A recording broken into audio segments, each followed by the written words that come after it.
ठीक ठाक हैं आप? ठीक ठाक हैं? गुड मॉर्निंग, अस्सलाम वालेकुम जी सबको। ज़ुहैब, आपकी पूरी टीम को आपको थैंक यू, बहुत बहुत शुक्रिया। Thank you, thank you. Kamran, हम आगाज तो केस नंबर 9 से ही करते हैं। ये जब आपको कैरेक्टर ऑफर हुआ तो आपको लगा था कि इसमें इतना पोटेंशियल, वैसे तो एक मुख्तलिफ ड्रामों में आपने अदा किया होगा एक कैरेक्टर, लेकिन स्टोरी स्ट्रांग थी, प्रोडक्शन अच्छी थी, तहरीर अच्छी थी, जिसकी वजह से इतना इस्टेब्लिश हुआ और आपने भी बेहतरीन तरीके से उसके साथ उसको जस्टिफाई किया। जब मुझे ये कैरेक्टर एसपी ज़ुहैब का ऑफर हुआ तो आप देख लेना कि इसमें सारे जो यानी कास्ट, राइटर, डायरेक्टर सारे सब टॉप क्लास के थे। और मुझे उस वक्त अंदाज़ा हो गया था कि या ये ड्रामा बहुत नोटिस होगा और ये इनका सेवन स्काई वालों का, जियो का ये एक मेगा प्रोजेक्ट था।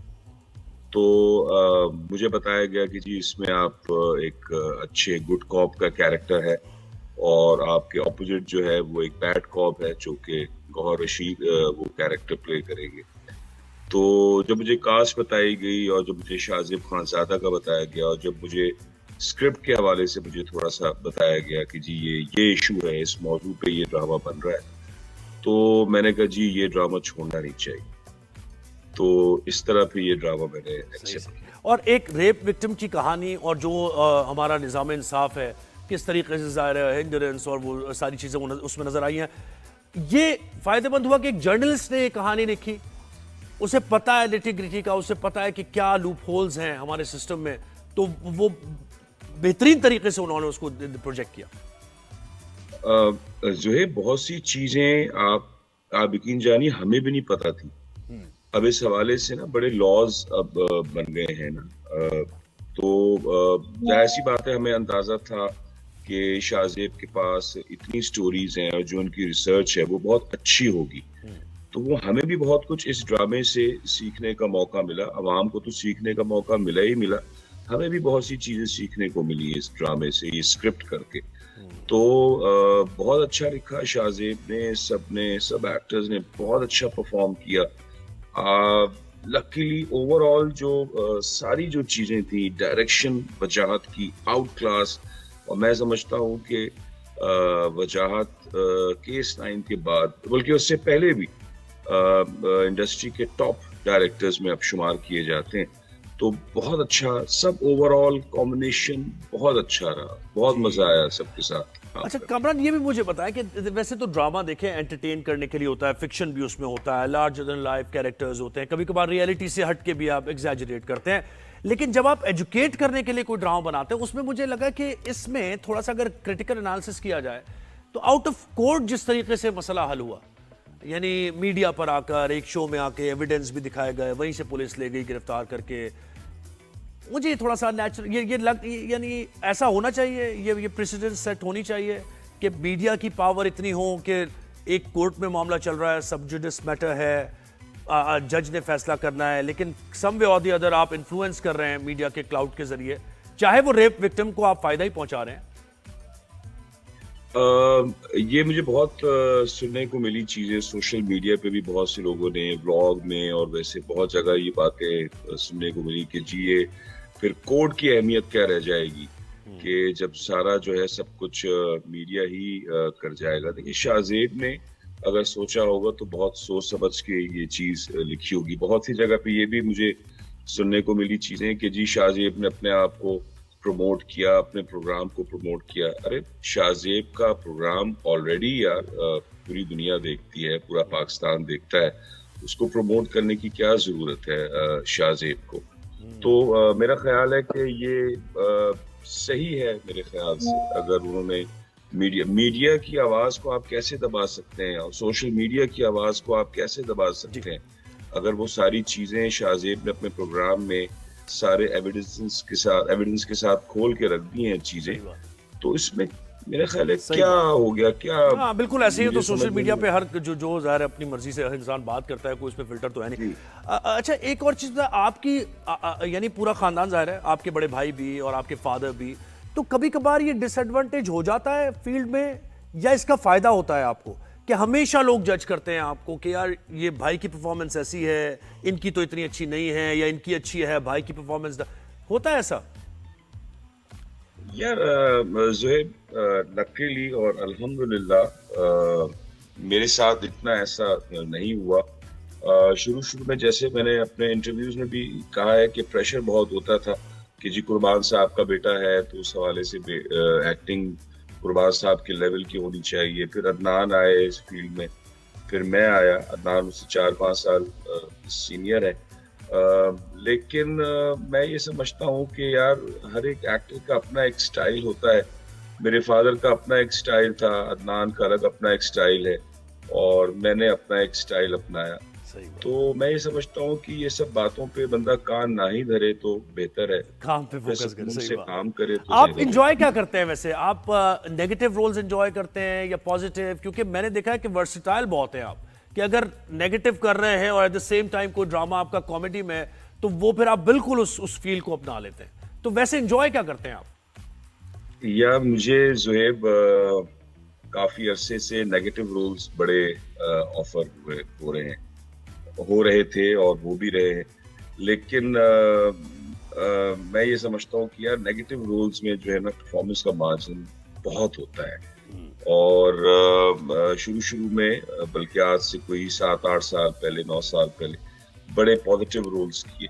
लेकिन अभी काफी अरसे से मैंने बड़े नेगेटिव रोल्स किए हैं, जो कि मुझे उसमें बड़ा मजा आता है परफॉर्म करने में। तो अगर आपका ये सवाल है कि जी ज्यादा मैं एंजॉय किसमें करता हूँ, तो वो नेगेटिव रोल्स में मैं ज्यादा एंजॉय नेगेटिव में करते हैं। अच्छा, और एक और, आप फैसल कुरैशी और सईफा जब्बार एक रोल कर रहे थे, एक हो रहा था सीन, बड़ा सीरियस सीन था, उसमें आप कॉमेडी करते हुए एंट्री हो गई आपकी, वो क्या था? कौन से आप लोग क्या कहेंगे शायद? जी जी जी, लोग क्या कहेंगे। जी जी जी। अच्छा, वो मुझे याद नहीं आ रहा क्या हुआ था। अच्छा, होता यह है कि सेट पे माहौल बड़ा आप थोड़ा खुशगवार, सा ना आप तुतला के बोलने लगे थे। वो ऐसी पता नहीं कुछ हुआ होगा। क्या था? थोड़ी देर बात कर सकता हूँ, कुछ ऐसा था। हाँ, कुछ याद आ गया। सही सही। फैसल सईफा के साथ मैं फर्स्ट टाइम काम कर रहा था, और फैसल से मेरी बहुत अच्छी पुरानी सलाम दुआ दोस्ती बहुत अच्छी, और हम जब भी साथ काम करते हैं सेट पे तो बड़ा एक अच्छा खुशगवार माहौल रहता है। तो मेरी कोशिश ये होती है कि इससे हट के भी, अगर फैसल के अलावा भी ऑफ कोर्स कोई भी सेट है, कहीं भी अगर मैं काम कर रहा हूँ, तो माहौल अच्छा खुशगवार रहे। तो फैसल के साथ इवन के केस 9 की भी अगर मैं बात करूं, तो बहुत मजा आया। कोर्ट के सीन्स अगर आपने देखे होंगे, मैं, गौहर, फैसल, नूरुल हसन साहब और जुनेद, ये सारे एक तरफ जनाना पार्टी सबा कमर, आमना शेख और तवीन नकवी, सारे लोग, तो बहुत हमने सेट पे एंजॉय किया। तो वो सेट का माहौल बड़ा अच्छा रहता है कि अगर आप इस तरह जरा फ्रेंडली माहौल में, अगर इस तरह जिस वाक़े का आप जिक्र कर रहे हैं, मुझे हाँ ड्रामा याद आ गया। लोग क्या कहेंगे, वो ड्रामा मैंने किया था साहब। अच्छा, तो तुझ पे अच्छा कुर्बान भी रहता है आपने किया एक ड्रामा, और वो लगा ऐसा कि जैसे ईद के लिए बना है, लेकिन वो फिर काफी चला ड्रामा, और उसमें कॉमेडी, तुझ पे कुर्बान। जी जी जी जी जी। हाँ, उसकी भी बड़ी मजेदार कहानी है एक्चुअली। वो तुझ पे कुर्बान, उज़मा गिलानी साहिबा आती थी ऑस्ट्रेलिया से, साल में वो 2 दफा आती थी। यार वो आप क्या मुझे फ्लैशबैक पे मेमोरीज में ले गए यार। बहुत बहुत अच्छा टाइम हमने वो देखा है। और एक्चुअली वो 10-11 एपिसोड का एक मिनी सीरियल टाइप की वो एक चीज बन रही थी, और जब वो एडिट पे गया तो चैनल ने देखा, तो चैनल ने कहा कि यार इसको तो हम आगे मजीद कंटिन्यू कर सकते हैं, बहुत मजे का बना है ड्रामा, तो इसको हम आगे और बनाते हैं। फिर ये सोप बन गया, और फायजा इफ्तिखार का ये लिखा हुआ ड्रामा था, और इसको मोहसिन तलत ने डायरेक्ट किया था यार। और वो ड्रामा मेरा ख्याल है तकरीबन हमने कोई 250 पौने 300 एक साथ हमने की हैं, और वाकई बहुत मजा आता था, बहुत मजा आता था। और वो वाकई उसमें सिचुएशंस, उसमें जुमले, उसमें वो उसको आप सिटकॉम नहीं कह सकते, लेकिन एक लाइटर मूड में एक बहुत अच्छी बात भी हो जाती थी, एक बहुत अच्छा मैसेज भी व्यूअर को चला जाता था और और सिचुएशनल मजा कॉमेडी, आता था मजा वो बिल्कुल। ड्रामे पे। कारण मुझे बताएं कि आप लोग जो हमारे आपके सीनियर्स थे उनकी रिस्पेक्ट जाहिर करते उस तरह, उनसे काम सीखना, फिर वो जो अब जो जूनियर्स आए हैं क्या वो सीनियर्स की रिस्पेक्ट करते हैं, उनसे कोशिश करते हैं कि काम सीखें जाके, या फिर वो अपना एक उनका ऑरा है और वो कहते हैं कि नहीं हम क्यों, कौन सीनियर एक्टर, हम खुद बड़े एक्टर हैं। ज़ुएब, पांचों उंगलियां जो है ना वो बराबर नहीं होती। जो हमारे सीनियर्स थे, हम अपने अगर दौर की बात करें तो हमने तो अपने सीनियर से बहुत सीखा और हम उनको बाकायदा पूछते थे, उनको पकड़ पकड़ के बिठाते थे, पूछते थे कि यार ये कैसे आपने किया सीन, यहाँ आपकी बॉडी लैंग्वेज कैसे, यहाँ क्यों हो गई, यहाँ आपकी डायलॉग, ये बहुत से सवालात हम अपने सीनियर से पूछते थे।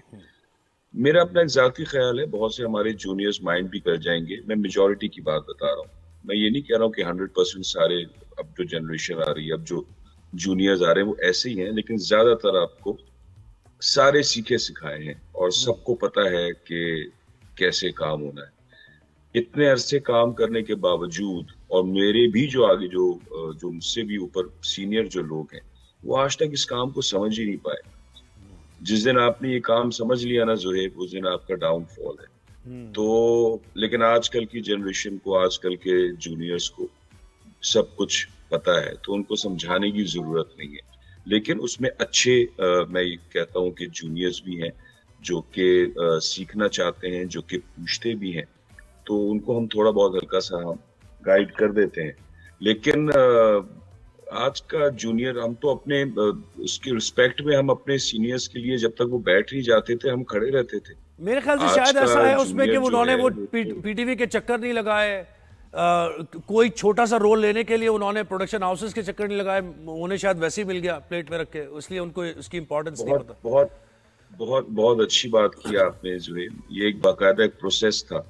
पीटीवी हमारी जो था वो हमारी एक तरबियत गाह था, और आज की जनरेशन को, आज के एक्टर्स को हर चीज प्लेट में आपको सजी सजाई आपको मिली है। सोशल मीडिया का दौर है, अब तो एक्टिंग पे भी इतना बहुत ज्यादा वो फोकस नहीं होता, और जिसके फॉलोअर्स ज्यादा हैं, ये तो इस मौजू पे कई इंटरव्यूज में और बहुत सी जगहों पे बातें भी होती रहती हैं। तो अब तो कास्टिंग भी उस तरह होती है कि जिसके फॉलोअर्स ज्यादा हैं, भले आपको एक्टिंग इतनी ज्यादा अच्छी नहीं आती है, तो वो कास्ट उस हवाले से उस तरह किए जाते हैं। तो मैं समझता हूँ कि ये थोड़ा सा एक अलमिया है, और उससे जो डिजर्विंग लोग हैं, जो टैलेंटेड लोग हैं, जिनका इतना सोशल मीडिया इतना स्ट्रांग नहीं है, वो बेचारे पीछे रह जाते तो मुझे बताएं, यानी फिर तो जरूरी हो गया ना, ये तो लाजमी हो गया सोशल मीडिया करना। अगर इंसान इंट्रोवर्ट या नहीं कर रहा, उसको मौका नहीं मिल रहा, तो इसका मतलब ये लैकिंग है उसके अंदर, चाहे वो कितना ही टेरिफिक एक्टर हो, लेकिन क्योंकि सोशल मीडिया एक्टिव नहीं है तो उसको कंसिडर नहीं किया जाएगा। तो बड़ा अनफॉर्चुनेट है। हैं। मैं वही आपसे कह रहा हूँ, ये सही बात नहीं है। तो अब जाहिर सी बात है, अब आजकल सोशल मीडिया का दौर है, तो जितना जो एक्टिव रह सकता है, फॉर एग्जांपल अगर मैं अपनी मिसाल दूं, मैं किसी और की मिसाल नहीं देता है, मैं कहीं और नहीं जाता, मैं बहुत ज्यादा इतना एक्टिव नहीं रहता हूँ, बस कहीं कहीं बस थोड़ा बहुत जितना मुझे लगता है कि मैंने अगर अपने किसी ड्रामे की, किसी चीज की प्रमोशन करनी है, बस थोड़ा बहुत वो मैं लगाता हूँ। ना मेरी कोई पीआर टीम है, ना मैं जो भी चीजें पोस्ट आप देखते हैं सोशल मीडिया पे, वो चाहे वो फेसबुक हो, चाहे वो इंस्टाग्राम, ट्विटर पे मैं हूं नहीं, तो वो मैं खुद लगाता तो हूँ। फिर इंडस्ट्री का क्या फ्यूचर हो गया कामरान, अगर दो एक्टर्स खड़े, एक एक्टर है और बाकायदा उसने एक्टिंग क्लासेस लिए हैं, थिएटर किया, और दूसरा उसके साथ खड़ा हुआ है सोशल मीडिया का जिसके 20 लाख फॉलोवर्स हैं, तो आजकल यानी आप ये कह रहे हैं प्रोडक्शन हाउस में उसको पिक कर लिया जाएगा, एक्टर को कहा जाएगा नहीं जी अभी आप इस रोल के लिए फिट नहीं, ऐसा ही है ना? जी, ऐसा ही है, बदकिस्मती से। अच्छा, क्रिकेट मुझे बताएं, आप कह रहे हैं कि अदनान भाई को तो बैट पकड़ना नहीं आता, क्रिकेट खेलनी नहीं आती, और मैं जबरदस्त क्रिकेट ये क्या बात हो गई? शौक शौक की बात है। हाँ। अदनान को शुरू से ही अदाकार बनने का शौक था। उसने तो बाकायदा फादर से कहा था कि जी मैं एक्टिंग करना चाहता हूँ। तो फादर ने कहा, बाबा ने कहा कि भाई अगर तुम्हें टैलेंट है तो तुम जरूर आगे निकल सकते हो। तो फिर बस उस जमाने में पीटीवी जाना होता था तो काजिम पाशा साहब से और मुख्तलिफ काफी प्रोड्यूसर से मुलाकात रहती थी।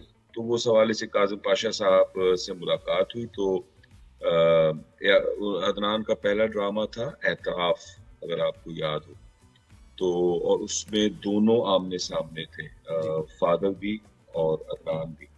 और अदनान उसमें फादर के यानी बाबा के छोटे भाई का कैरेक्टर उन्होंने अदा किया था, बाकायदा उसमें वाइटनर भी लगाया था। 2-3 रोल्स काजिम पाशा साहब ने ऑफर किए थे उस एतराफ ड्रामे में।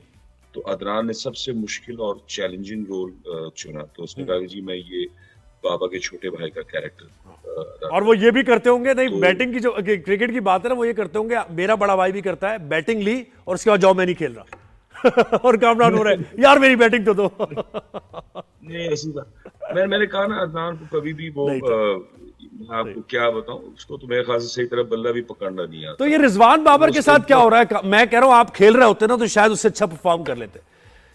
बिग बैश में जिस तरीके से दोनों के साथ हो रहा है इस वक्त, रिजवान को वापस बुला लिया कैप्टन ने। जी वो मैंने भी, अच्छा मैं क्योंकि कुछ मसरूफियत ऐसी थी मैं इतना फॉलो नहीं कर पा रहा हूँ बिग बैश, लेकिन ये कि वो वीडियो अभी मैंने कल परसों मैंने कहीं देखी तो वो मैंने सेट पे किसी से पूछा भी कि यार ये क्या हुआ क्या, ने कहा जी वो कैप्टन ने बुला लिया रिजवान को, तो वो शायद इतना परफॉर्म अच्छा नहीं स्लो स्ट्राइक रेट था ना जिसपे हम सब तपते हैं वही था। तो ये अच्छा साइन नहीं है, ये अच्छी निशानी नहीं है। हालांकि मैं अभी भी अपने इन दोनों प्लेयर्स को सपोर्ट करता हूँ। प्लेयर्स दोनों बहुत अच्छे हैं, रिजवान भी और